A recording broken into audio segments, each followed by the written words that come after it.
రక్షకుడైన యేసుక్రీస్తు నామములో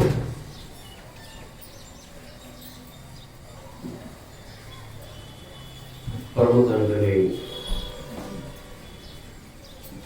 ఆత్మతోనూ సత్యముతోనూ యథార్థముగా ఆరాధించడానికి ఆయన అనుగ్రహించేటటువంటి ఆశీర్వాదాలతో పరలోక భాగ్యాన్ని పొందడానికి మహాదేవుని యొక్క పాద సన్నిధికి చేసిన నీతియు పరిశుద్ధతయు కలిగిన ప్రియ సహోదరి సహోదరులందరికీ పేరు పేరున నా హృదయపూర్వక వందనాలు తెలియజేస్తూ ఉన్నాను.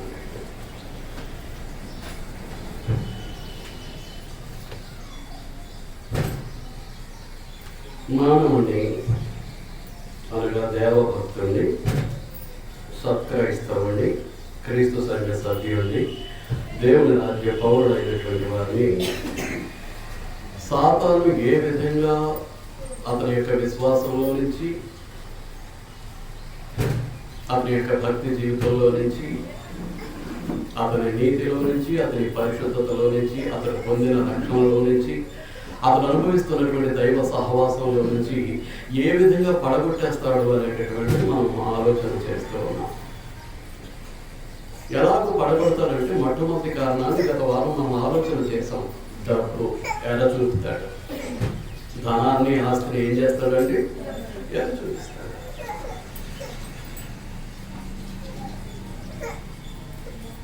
అంచేతనే క్రీస్తు ప్రభు చెప్పింది ఏంటంటే 4 సూత్రాలు. ఒకటేంటి, మీరు భూమి మీద ధనమును సమకూర్చుకోవద్దు. భూమి మీద ధనాన్ని మీ కొరకు సమకూర్చుకోవద్దు. 2, పరలోకంలో మీ ధనాన్ని సమకూర్చుకోండి. శాశ్వత కాలం ఉండేది అక్కడ. ఒక 60 సంవత్సరాలు 70 సంవత్సరాల్లో దేవుడు అధిక బలాన్ని ఇస్తే 80 సంవత్సరాల్లో ఉండేది ఇక్కడ. అందుచేత ఇక్కడ ధనాన్ని సమకూర్చుకోవద్దు, పరలోకంలో ధనాన్ని సమకూర్చుకోండి. 3వది ఏం చెప్తూ ఉన్నారు, ధనం ఎక్కడైతే ఉంటుందో మీ హృదయం కూడా అక్కడే ఉంటుంది. భూమి మీదే ధనాన్ని సమకూర్చుకున్నాడు అనుకోండి, అది బ్యాంక్ అకౌంట్ లేదా బీరువా ఆల్మరియో. ఇక్కడ కట్ల వ్యవహరిస్తూ అక్కడ అకౌంట్ పెంచుతాం. అలాంటి పరిస్థితుల్లో మన ధనం ఎక్కడైతే ఉంటుందో మన హృదయం కూడా అక్కడే ఉంటుంది. అదే పరలోకంలో సమకూర్చుకున్నాం అనుకోండి, పరలోకంలో దైవ బ్యాంకులో మన అకౌంట్ ఓపెన్ అయ్యి అక్కడ సమకూర్చుకున్నాం అనుకోండి, ఇక్కడ దేవుని యొక్క మహిమ కొరకు, దేవుని కార్యాభివృద్ధి కొరకు మనం ఖర్చు పెట్టినటువంటి ప్రతి రూపాయి పరలోక బ్యాంకులో మీకు అక్కడ జమ అవుతూ ఉంటుంది. దేవుని పేరట, దేవుని మహిమ కొరకు ఇక్కడ ఖర్చు పెట్టినటువంటి ప్రతి రూపాయి పరలోకపు బ్యాంకులో జమ అవుతుంది. శాశ్వత కాలం అక్కడే ఉండేది కనుక ఆ బ్యాంకులోంచి, అకౌంట్ నుంచి మనం సొమ్ము తీసుకుని ఏం చేయొచ్చు. మహాదేవునితోటి శాశ్వత సహవాసము, శాశ్వత ఆనందము, నిత్యం అట్టి ఆనందాన్ని పొందగలుగుతాం. మీరు అర్థమవుతుందా? అందుచేతనే 4వ పాయింట్ ఏంటి అని అంటే, మీరు దేవునికి సిరికి దాసులుగా ఉండలేరు. దేవుడు కావాలనుకున్నవాడు దేవుడు డబ్బుతో పని లేదు, డబ్బే కావాలనుకున్నవాడు దేవునితో పని లేదు. వాళ్ళ జీవన శైలి ప్రస్ఫుటమవుతూ ఉంటుంది, బయటపడుతూ ఉంటుంది. దేవునికి, దేవుని యొక్క సన్నిధికి, దేవుని యొక్క మాటకు, దేవుని యొక్క ఆశీర్వాదానికి ఎంత విలువిస్తూ ఉన్నారో వారి యొక్క ప్రవర్తనను బట్టి అర్థమైపోతూ ఉంటుంది. మీరు అర్థమవుతుందా? దాసుడు కూడా 2 యజమానులకు దాస్యం చేయలేదు. ఒకరిని తృణీకరిస్తాడు, ఒకరిని ప్రేమిస్తాడు. అలాంటి పరిస్థితుల్లో దేవునికి సిరికి మనం దాసులుగా ఉండాలి. దేవుని కన్నా దాసులమై ఉంటాం, సిరి కన్నా దాసులమై ఉంటాం. ఇందులో ఈ ధన సంపాదనలో 2 వ్యవహారాలు ఉన్నాయండి. ఒకటి ఏంటి అంటే దుర్లాభాపేక్ష, 2వది ధనాపేక్ష లేక లోభత్వం. దుర్లాభాపేక్షలో ఏంటి అని అంటే పక్కవాడి ఇంటిని ఆక్రమించేసుకోవటం, పక్కవాడి పొలాన్ని కలిపేసుకోవటం. అటువంటి వారికి శ్రమ అని చెప్పేశాడు.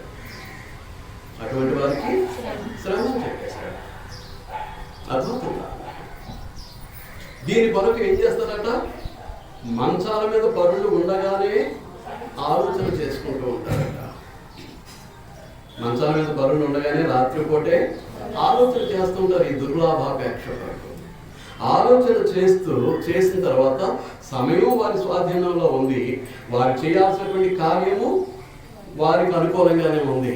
అలాంటి పరిస్థితుల్లో ఏం చేస్తారు అని అంటే పక్కవాడి భూమిని కలిపేసుకోవడానికి, పక్కవాడి ఇంటిని కలిపేసుకోవడానికి ఇటువంటి ప్రయత్నాలు చేస్తూ ఉంటారు. అదేంటనమాట? దుర్లాభాపేక్ష. దుర్ అనగా చెడ్డదైనటువంటి ఆపేక్ష, కోరిక, పక్కవాడి ధనాన్ని కలిపేసుకోవడం. ఈ రోజుల్లో క్రైస్తవులు అని చెప్పబడేటటువంటి వారు కూడా చేసేటటువంటి గొప్ప పని ఏంటి అని అంటే అప్పులిస్తున్నారండి. వీళ్ళు ఇచ్చే అప్పులకి వారి ఇళ్ళు షూరిటీగా పెట్టుకుంటున్నారు. వీళ్ళతో ఇప్పుడు ఎదుటివాడికి అక్షర జ్ఞానం ఉండొచ్చు, లేకపోవచ్చు, రాతపోతలు వీళ్ళ పనే కాబట్టి ఏం చేస్తుంటారు? అధిక వడ్డీ వేసుకుని మొత్తం మీద వాళ్ళకి నివాసయోగ్యం లేకుండా మొత్తం మీద చెట్టు కింద పోయేటట్లుగా వారి బ్రతుకులు వీధి పాలు అయిపోయేటట్లుగా ఏం చేస్తున్నారంటే వారి గృహాలను ఆక్రమించుకోవడానికి ప్రయత్నం చేస్తున్నారు. వీరిలో క్రైస్తవులు అనబడేటటువంటి వారు క్రైస్తవులు అని అంటున్నాం. They want to be as a Christian. క్రైస్తవులుగా ఉండడానికి వారు కోరుకుంటున్నారు, కానీ వారు క్రైస్తవులు కాదు. ఎలాంటి వ్యవహారం చేసేవారు క్రైస్తవులు కాదు. మీకు అర్థమవుతుందా? ఇక ధనాపేక్ష కింద ఉన్నది ఏంటంటే ఆక్రమించుకోరు. అన్యాయంగానూ అక్రమంగానూ పక్కవారి భూమిని, పక్కవారి ఇళ్లను ఆక్రమించుకోరు. మరి ఏం చేస్తూ ఉంటారు? పిసినారితారు. వాళ్ళు తినరు, ఎదుటి వాళ్ళకి పెట్టరు. కనీసం ఆ ధనాన్ని అనుగ్రహించినటువంటి దేవునిని కూడా లెక్క చేయరు. ఆయనకు కూడా ₹1 కానుక ఇవ్వరు. ₹1 అంటే ₹1 అనుకుంటున్నారేమో. నియమం ఉంది, కానుకలకు నియమం. మీకు అర్థమవుతుందా? నియమబద్ధమైనటువంటి జీవన విధానం, సత్క్రైస్తవ విధానం. పేరుకు మాత్రమే క్రైస్తవులు కాదు, సత్క్రైస్తవులు, నిజ క్రైస్తవులు. మీకు అర్థమవుతుందా? లోభత్వం, ధనవేమం, విస్తారమైనటువంటి ధనం సంపాదించేసుకోవాలి, ఇక్కడ సుఖపడిపోవాలి, సంతోషించేయాలి, ఆనందించేయాలి. ఈ భావనతోటి ధనం మీదే దృష్టి పెట్టుకున్నటువంటి వారు ఎవరన్నమాట? దేవునికి ఇష్టలు, సాతాను సంబంధం. కనుక ఈ ధనాన్ని ఎరచుట్టు ఏం చేస్తూ ఉంటాడు? దేవుని మార్గం నుంచి పక్కదారి పట్టించేస్తూ ఉంటాడు. కనుక సాతాను తంత్రాలను మనం గుర్తించాల్సినటువంటి అవసరం ఉంది. ధన వ్యామోహము, ధనాపేక్ష, దుర్లాభాపేక్ష, వీటితోటి విస్తారమైనటువంటి ధనాన్ని సమకూర్చుకోవడానికి మనం కనుక ప్రయత్నం చేస్తూ ఉంటే ఎప్పటికైనా మన దృష్టిని మరల్చుకోవటం మనకు ఆశీర్వాదం కాదు, దీవెన కాదు. ఏం చేస్తున్నాం అంటే ధనాపేక్ష సమస్త కీడులకు మోహం.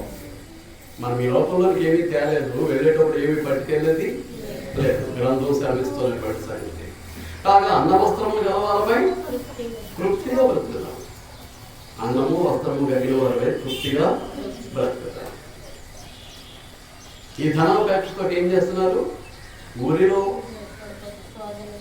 శోధనలో పడిపోతూ ఉన్నారు, తమను తామే పొడుచుకుంటున్నారు, విశ్వాసంలోంచి తొలగిపోతూ ఉన్నారు, విశ్వాస భ్రష్టులు అవుతూ ఉన్నారు. కాబట్టి మనం ధనం విషయంలో ఎలా ఉంటూ ఉన్నాం ఒక్కసారి మనం పరిశీలించుకోవటం మంచిది. మీకు విస్తారమైనటువంటి ధనం ఉంది అని అంటే ఎందుకు ఇచ్చాడో కూడా ఆలోచన చేసుకోవాలి. ఆ ధనంలో కొంతైనా ఖర్చు పెట్టి ఒక బైబిల్ తరగతి కానీ, ఒక సువార్త కూడికి కానీ, ఒక్కరు జరిగించకపోతే 2-3 కలిసి అయినా ఒక కార్యక్రమాన్ని స్పాన్సర్ చేయడానికి మన దగ్గర స్తోమత ఉన్నప్పటికీ కూడా ఎంత లోభత్వంతో, పిసినార్థనంతో మనం ఉంటూ ఉన్నామో ఒక్కసారి ఆలోచన చేయాలి. చేయాలని మీకు మనం చేస్తూ ఉన్నాం. మీకు అర్థమవుతుందా?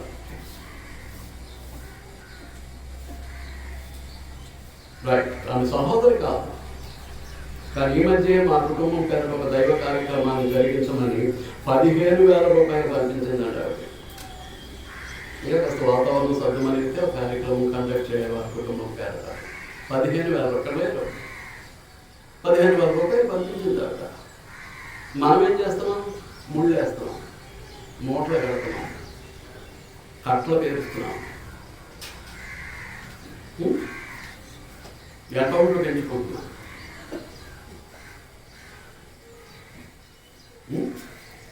కాబట్టి ధనానికి మనకి ఉన్నటువంటి సంబంధం దేవుడు తెలియజేస్తూ ఉండగా మనం ఎలాంటి సంబంధాన్ని ధనంతో ముడివేసుకుని ఉన్నాము అనేటటువంటిది మనం ఆలోచించవలసినటువంటి అవసరత మనకి. ఇది గత పాఠం. నేను ఈరోజు పాఠానికి వస్తూ ఉన్నాను. చూడండి, యెషయా గ్రంథం 5వ అధ్యాయం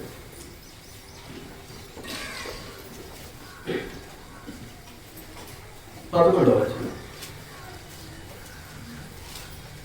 సాతాను వేసేటటువంటి రెండవ ఎత్తుగడ.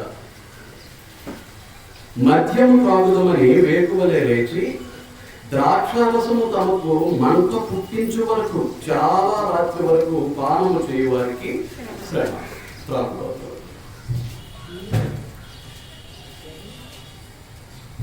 ఎప్పుడు లేస్తాడట తాగడానికి? మద్యము త్రాగుదామని వేకువనే లేచి, తెల్లవారుజామునే లేస్తాడట.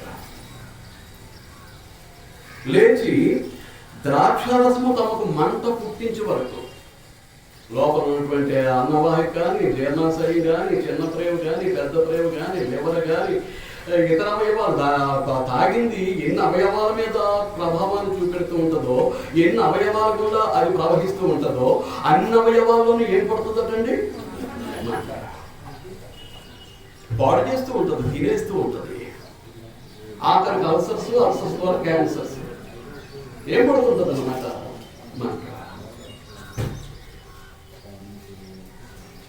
ఇది ప్రస్తుతం సామాజిక గౌరవంగా భావిస్తూ ఉన్నది లోకం. ఎంత కాస్ట్లీ మందు తాగితే,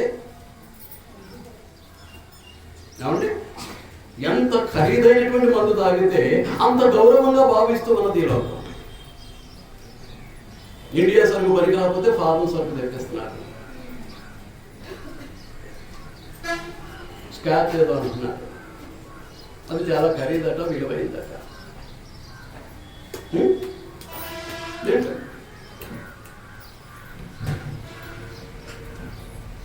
ఇంటి వెనక పెయింటింగ్ ఉంటుంది, అక్కడ కళ్ళు దుకాణం పెట్టారు. ఎక్కడి నుంచి వచ్చి ఈ కాలనీకి, ఈ పేటకు చెందినటువంటి ఆయన దిగిపోతే వచ్చేసేవాడండి. పొద్దుటే వచ్చేస్తే ఎక్కువ జామునే పట్టేసేవాడు. గంటకి లేకపోతే 2 గంటలకు ఒకసారి వచ్చేసి పట్టేసేవాడు. పట్టేసి ఆఖరికి చచ్చాడు. ఆ తాగుడుతోటే చచ్చాడు. శ్రమ అంటే ఇది మామూలు శ్రమ కాదు, జీవన పోరాటం. నీ ప్రాణమే నీకు ప్రశ్నార్థకంగా మారిపోయేటటువంటి శ్రమ. నువ్వు ఉంటావో లేవో తెలియదు. తాగి ఎలాంటి చావు చేస్తావో నీకు తెలియదు. అందుచేతనే ఇక్కడ ఏం మాట్లాడుతున్నాడు? మద్యము త్రాగుదామని వేకువనే లేచి ద్రాక్షారసము తమకు మంట పుట్టించే వరకు చాలా రాత్రి వరకు పానము చేయే వారికి. మీ జీవితంలో మీరు పరిశీలించుకోండి. దేవుడే చెప్పేస్తున్నాడు అదే ఎలాంటి హాని కలిగించబోతుందో. మొదటిది దేవుని యొక్క విశ్వాసంలో నుంచి, భక్తిలో నుంచి, దేవుని యొక్క సహవాసంలో నుంచి, దేవుని మార్గం నుంచి తప్పించేది ధనము అయితే, రెండవది త్రాగుడు అనేసరికి పొగ త్రాగే వారు వస్తారు, మద్యపానం సేవించే వారు కూడా వస్తారు. ఇద్దరికదే గతి.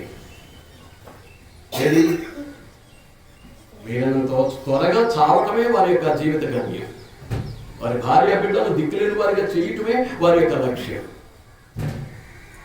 ఆయుష్కాలాన్ని తరిగించుకుని చివరకు క్రూరమైనటువంటి చావటం ఖాయం. అందులో డౌటే లేదండి. వాడు బతుకున్నంతకాలం పెట్టుబడి పెట్టాలి కనుక వీలే పోతుందో, మంగళసూత్రాలే పోతాయో, ఏం పోతాయి. అవన్నీ పోయేదాకా వీళ్ళు చావడం. అన్ని పోయేదాకా వీళ్ళు చావడం. వచ్చేది అలాంటి రోగం. మీరు అర్థమవుతుందా?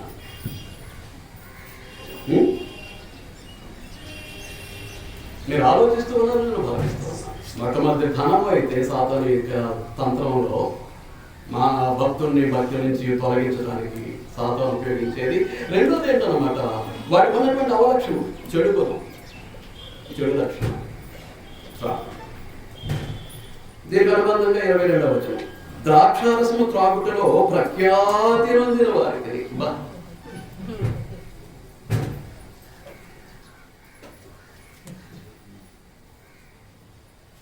ద్రాక్షారసము త్రాగుటలో ప్రఖ్యాతి, గొప్ప పేరు, గొప్ప గౌరవం, గొప్ప పేరును ప్రఖ్యాతి నొందిన వారట. దేవుని యొక్క మహాజ్ఞానాన్ని మనం ఆలోచించవలసినటువంటి అవసరం ఉండాలి. ఏ దురలవాటు ఉందో, ఏ చెడలవాటు ఉందో నిన్ను, నీ కుటుంబాన్ని సర్వనాశనం చేసేంత వరకు నిన్ను విడిచిపెట్టదండి. చివరికి ఏముండదని కాలు చేతులు మిగిలిపోతాయి. కుటుంబానికి దిక్కులేని వారు అయిపోతారు, ఆదరించేవాడు ఉంటాడు.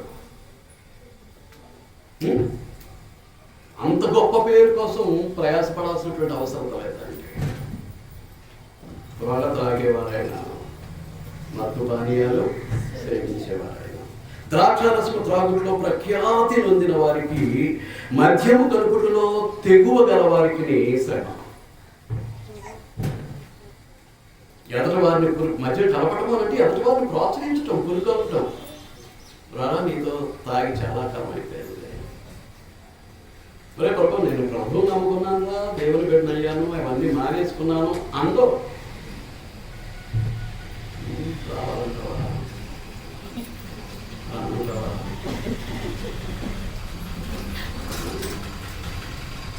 తాగడం లేదనుకో, కానీ నువ్వు పిలుస్తున్నావు కదా. ఈ మళ్ళీ క్రైస్తవుడు, క్రీస్తు సంఘ సభ్యుడు, దేవుని రాజ్య పౌరుడు, దేవునికి ప్రియమైనటువంటి కుమారుడు. ఏంటో వాడుతాను లావులకు పోతారు. చెడుచున దుష్ట సాంగత్యం. మంచి నాడు ఏం చేస్తూ ఉంది?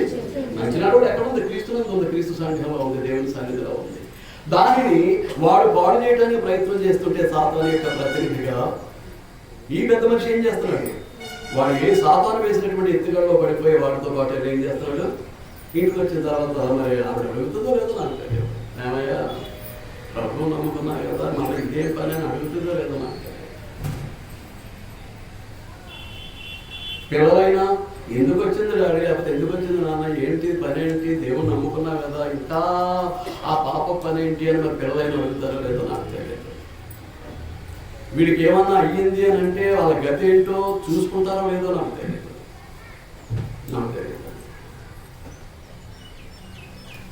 ఆలోచించుకోవాలి కదా ఇంట్లో. ఎలా పిల్లలు కూడా ఎదురొచ్చిన పిల్లలైతే ఆలోచించుకోవాలి కదా, ఏంటంటే నీకు ఈ పని ఏంటి, మమ్మల్ని ఏం చేద్దాం అనుకుంటున్నావు అని అడగాలి కదా.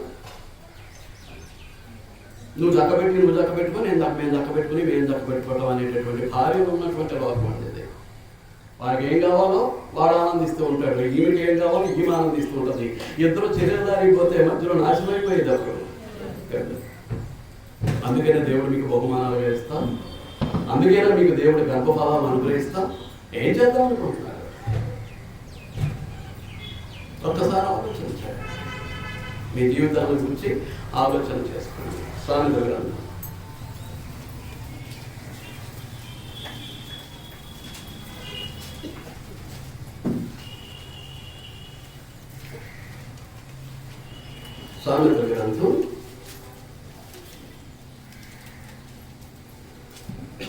23వ అధ్యాయం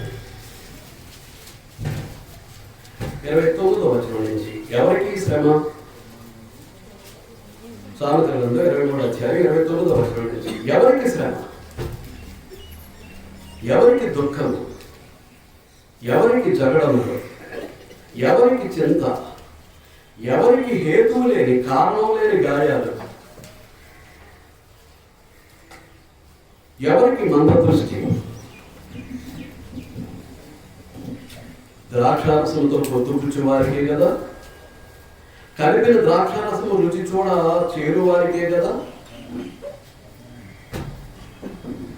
దేవుని యొక్క మహాజ్ఞానం మనం నీతిమంతులుగాను పరిశుద్ధులుగాను దేవుని కుమారులుగాను కుమార్తెలుగాను ఉండటానికి దేవుని యొక్క జ్ఞానము మనల్ని ఏ విధంగా హెచ్చరిస్తూ ఉందో, ఏ విధంగా సలహా ఇస్తూ ఉందో ఒక్కసారి పరిశీలన చేయండి.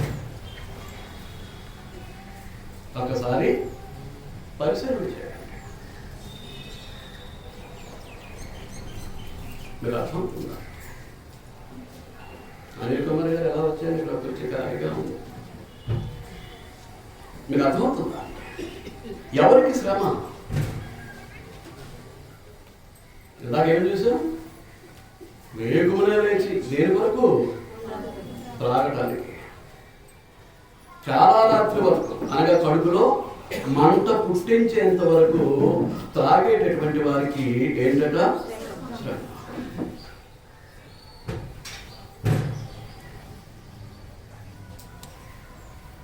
త్రాగుటలో ప్రఖ్యాతి పొందిన వారికి, మద్యము కడుపుట్లో తెగువ గల వారికి కూడా ఏంటట? ప్రోత్సహించడం అని చెప్పేసి. మద్యం కలపటంలో తెగువ అంటే ఏంటన్నమాట? ఏంటి? ప్రోత్సహించుకోవటం ఒకరికొకరు. మీరు అర్థమవుతుందా? ఎవరికి శ్రమ, ఎవరికి దుఃఖం, ఎవరికి జగడాలు? అన్యాయంగా ఉన్న తిరుగుతుంటాడు, లేనిపోని గొడవలు తెచ్చుకుంటూ ఉంటాడు. ఎవరికి చింత? దిగిపోయిన తర్వాత అదే మిగులుతుంది. ఏది?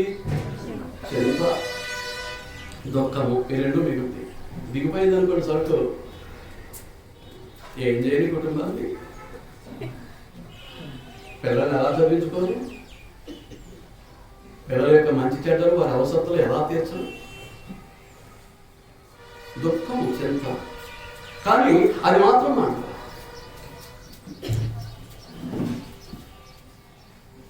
అది మాత్రం మాట.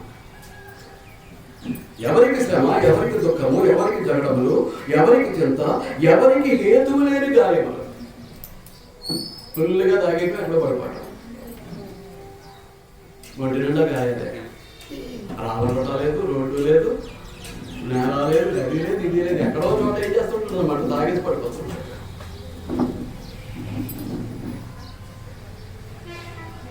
తాగేసి లేనిపోని ప్రమాదాలు కొని తెచ్చుకుంటూ ఉంటాడు.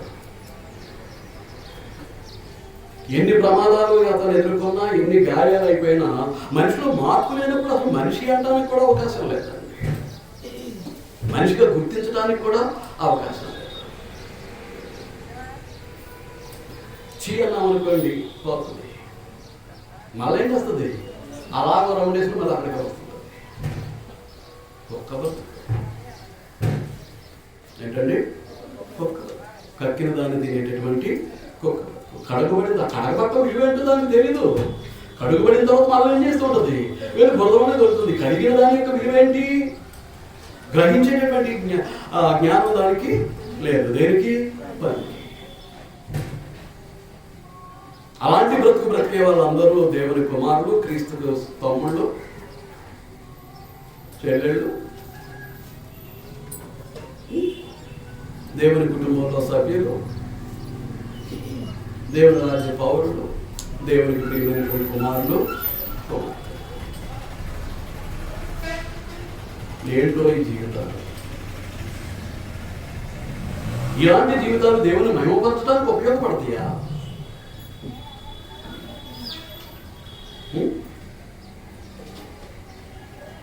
ఇక్కడ దేవుని కార్యక్రమం జరుగుతుంటే స్వకార్యం మీద ఎక్కడెక్కడో తిరుగుతూ ఉంటే ఇలాంటి వారే దేవుని యొక్క సన్నిధిలో ఆశీర్వదింపబడరు. దేవునికి ప్రియమైనటువంటి కుమార్తెలుగా ఉండటానికి తగరు. అటువంటిది లేనిపోని దొరలవాట్లు, చెడులవాట్లు, వ్యసనాలతో కొనసాగే వాళ్ళు ఇంకే విధంగా దేవుని కుమారులు, కుమార్తెలుగా దేవుని చేత గుర్తింపబడతారు? ఎలా గుర్తింపబడతారు? ద్రాక్షారసంతో పొత్తు ఎవరికి హేతువు లేని కారణమైనటువంటి గాయాలు, ఎవరు పట్టినటువంటి, ఎవరు తిట్టినటువంటి గాయాలు. ఎవరికి? ద్రాక్షారసంతో పొత్తు రుచి వారికే కదా, కలిపిన ద్రాక్షారసం రుచి చూడ చేరు వారికే కదా.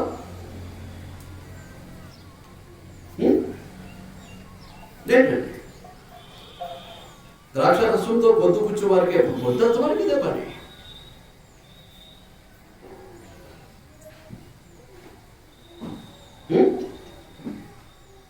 కలిపిన ద్రాక్షారసము రుచి చూడ చేరువారికే కదా. ద్రాక్షారసము మిక్కిలి ఎర్రబడగను, గిన్నెలో తలతలలాడుచుండగను, త్రాగుటకు రుచిగా ఉండగను, దాని వైపు చూడము. చూస్తూ ఉంటే ఎలా కనిపిస్తూ ఉంటుంది? ఎర్రగా కనిపిస్తూ ఉంటుంది. ఎలా కనిపిస్తూ ఉంటుంది? ఎర్రగా కనిపిస్తూ ఉంటుంది. గిన్నెలో ఎలా ఉంటుందట? తల ఆడిపోతూ ఉంటుందట వెలుతురులో. త్రాగుటకు రుచిగా నీకు ఉండొచ్చు, అది నీ జీవితాన్ని నీ కుటుంబాన్ని పాడు చేస్తుంది కనుక దాని వైపు నువ్వు చూడకు. ఎందుకు చేస్తున్నావు అంటే పెమ్మట అది సర్పమోలే ఖర్చు, పాములాగా ఏం చేస్తుంది? నేను కాటు వేస్తుంది.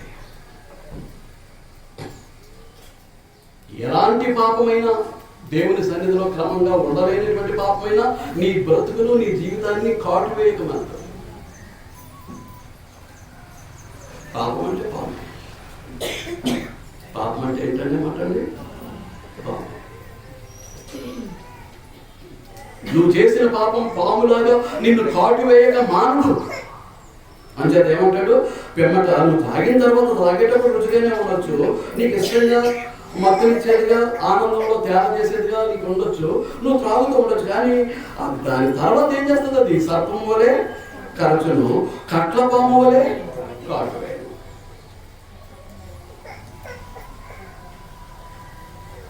కట్ల పాము వలె, పాము అన్నవాడు విడిచిపెట్టలేదు, మళ్ళా దేనితో పోలుస్తున్నాడు? కట్లపాము. కట్లపాము ఏం చేస్తుంది? తాజుపాము విషయానికి కట్లపాము విషయానికి తేడా ఉంది. ఇది ఒక్కసారి ఇంజెక్ట్ అయిపోద్ది, బ్రెయిన్కి వెళ్ళిపోద్ది, ఒక గంటలో అవుట్ తేల్చేస్తుంది. దానికి విరుగుడు పడకపోతే వాటి సంగతి ఏంటో తేల్చేస్తుంది. ఈ కట్ల పాము కొన్న చూశారు, దాని మీద ఎన్ని కట్టులోనే ఒక్కొక్క కట్టు విషం పాయిజన్ అలా ఎక్కుతూ ఉంటే బ్రెయిన్కి నీలో బాధ పెరిగిపోతూ ఉంటే ఎలా గడుస్తావో, ఎలా కేకలేస్తావో, ఎలా దొరుకుతావో తెలియదు. త్రాగుడు వల్ల నీకు వచ్చే శిక్షది దేవుడు విధించినటువంటి శిక్ష, నీకు నీవే కొని తెచ్చుకున్నటువంటి శిక్ష. ఏమంటాడు? అంత భయంకరం కట్లపాము వలె అది ఏం చేస్తుంది? కాటు వేస్తుంది. విపరీతమైనవి నీ కన్నులకు కనబడుతూ ఉంటాయి. నీవు వెర్రి మాటలు పలుకుదు, నీవు నడి సముద్రంలో పండుకొని వాని వలె ఉంది. ఎక్కడ పడుకుంటాడట? నడి సముద్రంలో పడుకున్న వాని వల్ల వానిలాగా ఉంటాడట. తర్వాత వాడబోయే చివరను పండుకొని వారి వలె ఉండు. వాడబోయే చివరను పడుకుంటే ఏం జరుగుతుంది? కాస్త అలా దొరికితే ఎక్కడ పడతాడు? సముద్రంలో పడతాడు. అంటే తన మరణానికి తనకు అంతే దూరం ఉంటుంది అన్నమాట. జస్ట్ ఒక తిరుగు పడుకున్నటువంటి వాడు ఒక్క తిరుగు తిరిగాడు అనుకోండి, నేను పుణుకు పెట్టి ఎక్కడ పడిపోతాడు? సముద్రంలో. ఇది అంతే నడి సముద్రం. ఏదో నది అయితే ఈదుకుని వచ్చేయచ్చు, గట్టు కనిపిస్తూ ఉంటుంది. సముద్రానికి గట్టు కనిపించదు. నడి సముద్రంలో ఉన్నవాడికి ఏమీ కనిపించదు, చుట్టూ ఏమి కనపడదు. అలాంటి బ్రతుకు తొలగిపోతే బ్రతుకు. ఎంత చక్కగా మాట్లాడుతున్నాడో దేవుడు ఆలోచించవలసిందిగా మీకు మనం చేస్తున్నాం. నీవు నడి సముద్రంలో పండుకున్న వారి ముందుకు అంటే గ్యారంటీ లేదు జీవితానికి. బ్రతుకుతాడు అంటానికి గ్యారంటీ లేదు, ఎప్పుడైనా కావచ్చు. తర్వాత ఏం చేస్తాడు? వాడబోయే చివరను పండుకున్న వారి వలె ముందుకు, నన్ను కొట్టినను నాకు నొప్పి కలగలేదు. తాగే సొన్నతంత కొట్టినా కానీ ఆ నొప్పి తెలియాలంటే దిగిపోవాలి. నొప్పి తెలియాలంటే దిగిపోవాలి. అనుభవానికి వస్తున్నా కానీ సంఘటనలు మనిషిలో మార్పు రావట్లేదు. అనుభవానికి వస్తున్నాయి సంఘటనలు, కానీ మనుషులు ఏం కలగట్లేదు? మార్పు రావట్లేదు. నన్ను కొట్టినను నాకు నొప్పి కలగలేదు, నా మీద దెబ్బలు పడినను నాకు తెలియదు. మత్తు ఏంటండి? మత్తు. నేను ఎప్పుడు నిద్ర మేలుకొందును? మనిషి వాటర్ ఎలా ఉంటుంది? నిద్రపోతున్నట్టే ఉంటుంది, కళ్ళు మొదలు పడిపోతుంటే తాగేస్తున్నట్టు. తను ఎక్కడున్నాడో తెలియదు, ఏం చేస్తా, ఏ పరిస్థితిలో ఉన్నాడో కూడా తను గ్రహించుకునేటటువంటి పరిస్థితి.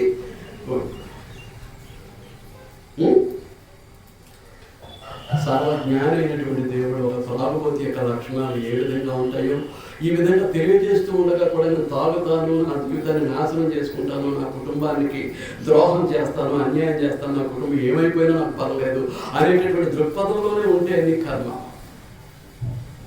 దేవుడు ఏం చేయలేడు, దేవుని సేవకునిగా నేను ఏం చేయలేడు. ఇది మా ఇష్టమని మీరు అనుకున్నారు అనుకోండి,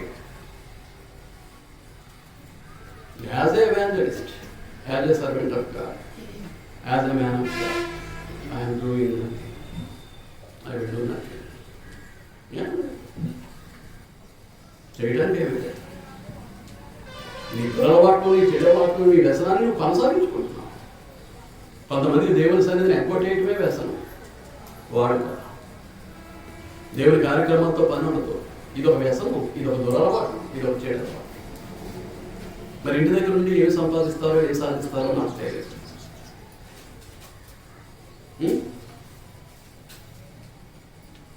ఇక్కడికి వచ్చి మా అంతటి విశ్వాసులు లేరు, మా అంతటి భక్తపరులు లేరు, మా అంతటి క్రైస్తవులు లేరు అని ఇక్కడ పోజు పెడితే చూస్తున్నటువంటి దేవుడు తెలుగుతో కూడా చేతగానుడా నువ్వేం చేస్తున్నావు అని తెలియదా? దేవుని పట్ల, దేవుని కార్యక్రమాల పట్ల, దేవుని సన్నిధి పట్ల నీకు ఉన్నటువంటి గురేంటి? దైవ జ్ఞానం పట్ల నీకు ఉన్నటువంటి ఆలోచన ఏంటి? అంతరంగా జరిగినటువంటి దేవుడు నేను పూర్తిగా ఏం చేస్తున్నాడు? స్కాన్ చేసేస్తున్నాడు. ఎంఆర్ఐ సిటీగా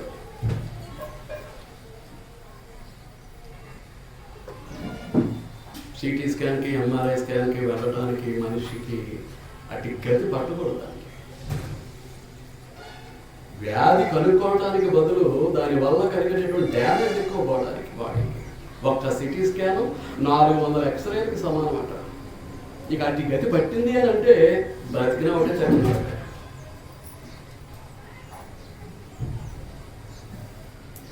$400 ఎక్స్రేలు ఎక్కువ కావాలంటండి ఆ సిటీ స్కాన్, ఎంఆర్ఐ స్కాన్. అంత ఫోర్స్ లోపలికి వెళ్ళిపోతే ఏ అవయవం సక్రమంగా భవిష్యత్తులో పనిచేయబోతుంది? ఎందుకు తెచ్చుకోవాలటువంటి గతి? ఎందుకు తెచ్చుకోవాలి? ఆలోచిస్తూ ఉన్నారని నేను భావిస్తూ ఉన్నా. నిర్లక్ష్యం వద్దండి. దేవుడిచ్చినటువంటి జీవితం, దేవుడిచ్చినటువంటి బ్రతుకు. నేను ప్రేమించి కుక్కగా, పందిగా పుట్టించలేదు. ఎలా పుట్టించాడు?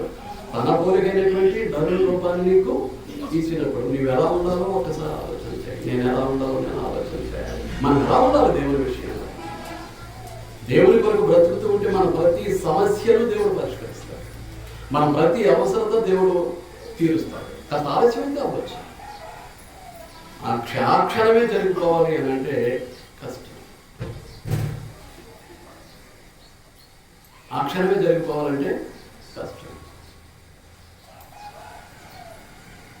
మీరు ఆలోచన చేయాలి. దేవుని మీద ఎంతవరకు అనుకుంటున్నారు? దేవుని సహాయాన్ని ఎంతవరకు పొందడానికి మీ జీవితాలు యోగ్యముగాను అర్హమైనవిగాను ఉన్నాయి? ఆలోచించాలని నేను చేస్తూ ఉన్నాను. కొట్టిన నాకు తెలియదు, దెబ్బలు పడినా నాకు తెలియలేదు, నేను ఎప్పుడు నిద్ర మేలుకుంటాను వాడికే తెలియదు. మరలా దాన్ని వెతుకుదును అని నీవు అనుకుందు. మరలా లేచిన తర్వాత ఏంటి? లేచిన తర్వాత ఏంటి? అదే మద్యాన్ని, అదే ద్రాక్షారసాన్ని వెతుక్కుంటూ వెళ్ళిపోతాడు. మన దగ్గర డబ్బులు లేవనుకోండి, ఎవడ పోయి ఇస్తాడో, ఎవరిని అడుక్కోవాలో, ఎవడ పోయి ఇస్తాడో ఎవరు. ఈ 2 అలవాటు ఉన్నవారు అలా చేయకుండా సిగ్గు లేదండి. అడుక్కుని జీవితాన్ని నాశనం చేసుకోవడం ఏంటండి? ఎక్కడ పడింది? అడుక్కున్నప్పుడు మరి మంచిగా బతికితే ఆ డబ్బులు తెచ్చుకుని ఇంటి దగ్గర జాగ్రత్తగా వాడుకుంటే వేరే సంగతి. అడుక్కొని అడుక్కుని జీవితాన్ని నాశనం చేసుకోవడం ఏంటి? లేదా డబ్బులు లేదా నాకు ఇక మీరు తిరిగిపోతుంది. ఇవాళకి నువ్వు కాస్త సర్దుబాటు చేస్తే రేపు నేను చేస్తాను, రేపు నేను పట్టుకొస్తాను. ఇవాళ నువ్వు దగ్గర ఉన్నటువంటి మన ఇద్దరికి సర్దుబాటు చేస్తావు అనుకో, రేపు మన ఇద్దరికి వెళ్ళి నేను తెచ్చేస్తాను. ఏమంటావు? మంచి స్నేహానికంటే ఈ చెడు స్నేహానికి చాలా విలువ ఎక్కువ, చాలా విలువ ఎక్కువ.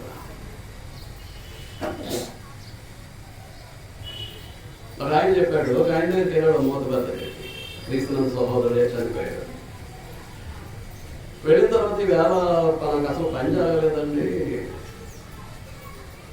చేతిలో రూపాయి లేదు, సాయంకాలం ఇంటికి బచ్చి ఇవ్వాలి, కాస్త బియ్యం కూరగాయలు బచ్చిగా ఇస్తాను, 100 రూపాయలు ఉంటాయి, తగ్గిరా నా దగ్గర డబ్బులు. కూర్చొని మంచి చెడ్డ మాట్లాడుతూ దృష్టి మందు మీద వెళ్ళింది. తక్కువ 500 రూపాయలు కూడా తీసి వెళ్ళి బాటిల్ తీసుకొని తాగడానికి 2 గ్లాసులు తీసుకొని అందులో మందు పెట్టడానికి ఏమైనా తీసుకొని వచ్చాను. తాగడానికి 500 రూపాయలు కూడా జేబుల నుంచి వచ్చింది. నా ఇంటి దగ్గర బతి ఇవ్వడానికి 100 రూపాయలు సహాయం చేయమంటే నా దగ్గర డబ్బులు లేవన్నాడు. ఈ త్రాగుబోతుల యొక్క లక్షణాలు ఏ విధంగా ఉంటాయో చూడండి. ఏమండి, ఈ త్రాగుబోతుల యొక్క లక్షణాలు ఏ విధంగా ఉంటాయో ఆలోచించాలి. ఒక చెడు జీవితాన్ని పాడు చేసేదానికి తక్కువ 500 రూపాయలు వచ్చింది. కుటుంబానికి కాస్త బియ్యము కూరగాయలు ఇస్తాను, పైకొచ్చి ఇస్తాను, కొంచెం 100 రూపాయలు ఇమ్మంటే లేవురా అన్నాడు. ఎంత మొదటిసారి ప్రధానమంత్రి ఆయన చెప్పండి నా దగ్గరకు వచ్చి, ఇప్పుడు చనిపోయాడు అనుకోండి, ఆయన చెప్పినటువంటి సంఘటన నేను దేవుని దగ్గర అబద్ధం మాట్లాడాను అంటే చెడుకు ప్రోత్సాహం ఎంత బలంగా ఉంటుందో ఆలోచన చేయాలి. దేవునికి ద్రోహం చేయడానికి, దేవునికి అన్యాయం చేయడానికి, దేవుని పట్ల విశ్వాసఘాతకులుగా దేవుని కుమార్తెలమైనటువంటి మనము తయారవడానికి సాతాను కానీ ఈ లోకం కానీ ఎంతగా ప్రోత్సహిస్తాడో ఒకసారి ఆలోచన చేయాలి. ఇక్కడ ఉండకూడదు అనుకుంటే నీకు చాలా సహాయం చేసేస్తాడు సాతాను సంబంధమైనటువంటి భూలోక వాసులు చాలా సహాయం చేసేస్తారు. అదే దేవుని సన్నిధికి రావాలి అని అంటే ఏ ఒక్కడు సహాయం చేయడు, నిన్ను ప్రోత్సహించకూడదు. కాబట్టి మీరు ఆలోచించాలని, మరలా దాన్ని వెతుకుదానికి మంతు దిగిపోయిందంటే మరలా దాన్ని వెతుక్కుంటూ పోతాడట. చెప్పానుగా ఇక్కడికే అలా చూస్తూ ఉండేవాడిని. ఉదయం సాయంకాలం గంటకి వచ్చేటో సెంటేసేటో వెళ్ళిపోతాడు. చివరికి ఏమైపోయింది, దాంతోనే జీవితం ముగిసిపోయింది. నీవు ఉన్నటువంటి నీ దురలవాట్లు చెడలవాట్లోనికి నిన్ను ప్రవేశపెట్టేవాడు సాతాను. దాన్ని విడిచిపెట్టకుండా దానిలో కొనసాగుతూ దేవునికి దూరం చేసేవాడు కూడా సాతానే. అది ధనమా, త్రాగుబోతామా, అదేదైనా సరే దేని కొరకైతే నువ్వు దేవునికి దూరం అయిపోతున్నావు, దేవుని కొరకైతే దేవుని సన్నిధిని విడిచిపెట్టేస్తున్నావు, దేని కొరకైతే దేవుని జ్ఞానాన్ని నిర్లక్ష్యం చేస్తున్నావు, దేని కొరకైతే దేవుని యొక్క ఆశీర్వాదాన్ని నువ్వు పోగొట్టుకుంటున్నావో అదంతా సాతాను ఎత్తుగడ నీ జీవితంలో. సాతాను యొక్క తంత్రం, సాతానికి లోబడినటువంటి నీ స్వయంకృతం, నీకు నువ్వుగా నీ బ్రతుకును పాడు చేసుకునేటటువంటి పరిస్థితి. రానటువంటి వాళ్ళు అసలు ఇక్కడ ఏం బోధిస్తున్నారు, ఏం జరుగుతుంది ఎప్పుడన్నా ఆలోచించుకున్నారా? బైబిల్ తరగతులు కానీ లేకపోతే ఇతర కార్యక్రమాలు కానీ దేవుని సన్నిధిలో ఏం బోధించబడుతుందో మీరు ఏం కోల్పోతున్నారో ఎప్పుడన్నా ఆలోచించుకున్నారా? వారానికి ఒకసారి మీకున్నటువంటి డ్యూటీని అడ్జస్ట్ చేసుకోలేరా? దేవుని కొరకు, దేవుని ఆశీర్వాదం కొరకు సర్దుబాటు చేసుకోలేరా?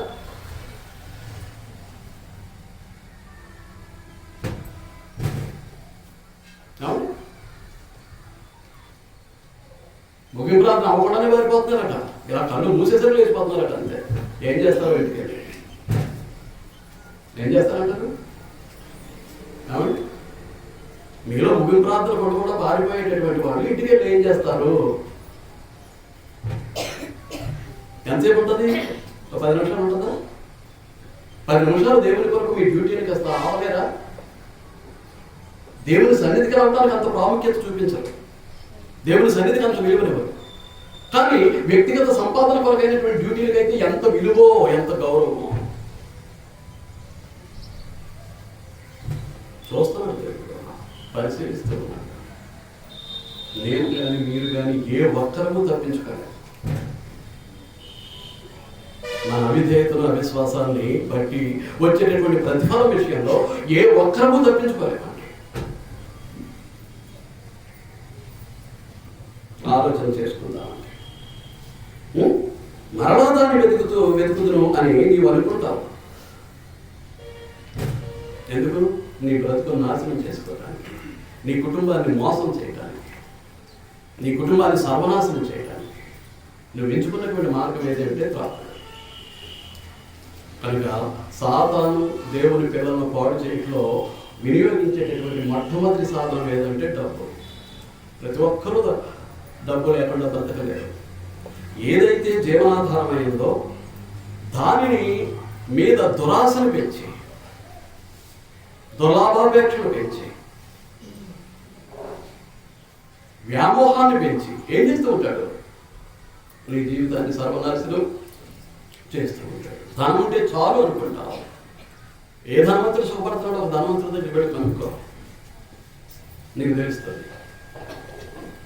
కోట్లకు పడగెత్తిన వాడి దగ్గరికి వెళ్ళి నువ్వు సుఖపడుతున్నావు అని అడుగు, వాడు చెప్తాడు సుఖపడుతున్నాడో లేదు. డబ్బుతో శాంతి రాదు, మనశ్శాంతి రాదు, డబ్బుతో జీవన సమాధానం రాదు. జాగ్రత్తగా ఆలోచించాలని కోరుతూ ఉన్నాను. కనుక నేను శ్రమల పాలు చేసి, శోధనల పాలు చేసి, నేను నిందల పాలు చేసి, నిన్ను బాధ పెట్టి దేవుని మార్గంలోంచి నేను ఎలా తప్పించాలని ప్లాన్ వేసేటటువంటి సాతాను ఎత్తుగడలో భాగం మొదటిది ధన వ్యామోహం, రెండవది దురలవాటు అయినటువంటి ప్రాణం. ఒక ప్రక్క ప్రభురాత్రి భోజనాన్ని స్వీకరిస్తూ క్రీస్తు ప్రభు యొక్క శరీరంలో రక్తంలో పాలు పొందుతూ, మరో ప్రక్క మత్తుపాని ఎలా త్రాగుతూ చేస్తుందండి. అక్కడికి వెళ్తే ఈ రక్తం కలిపి రాదా? కాక క్రీస్తు రక్తం గుర్తు రాదా? అక్కడికి వెళ్తే క్రీస్తు రక్తం గుర్తుకు రాదా అండి? అక్కడ బైబిల్ తరగతి జరుగుతుంది కదా, నేను ఇంట్లో ఉన్నానేంటి అనేటువంటి ఆలోచన రాదా? అక్కడ ఆరాధన జరుగుతుంటే నేను ఎలా తిరుగుతున్నానేంటి స్వాములాగా ఒకసారి ఆలోచించుకోరా? ఈ వచనం చదివేసి నేను ముగించేస్తున్నానండి. కొరింథీయులకు రాసినటువంటి మొదటి పత్రిక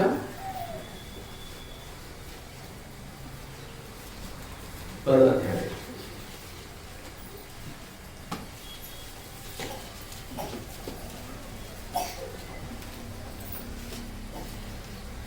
21వ వచనం. మీరు ప్రభు పాత్రలోనిది దెయ్యముల పాత్రలోనిది కూడా త్రాగనేరారు. ప్రభు పాత్రలో ఏముంది? క్రీస్తు రక్తం ఉంది. దెయ్యముల పాత్రలో ఏముంది? కళ్ళు, సారా, బ్రాంతి, విస్కీ, రమ్ము, జిన్ను ఇవి ఉన్నాయి. ఈ రెండిట్లో నువ్వు పాలు పొందలేరు. దేవభక్తులు అనేటువంటి రెండింటిలోనూ పాలు పొందడానికి నువ్వు సరిపోవు. కానీ నువ్వు సరిపెట్టుకుంటున్నావు అంటే నువ్వు దేవుని కుమారుడు కాదు, దేవుని సంబంధం కాదు, సాతాను సంబంధం. మీ జీవితాలు ఆలోచించుకోవాలని మనవి చేస్తూ ఈ ఆత్మీయ హెచ్చరికలు ముగిస్తూ ఉన్నాను. శ్రద్ధ మీ అందరికీ వందనాలు తెలియజేస్తూ నేను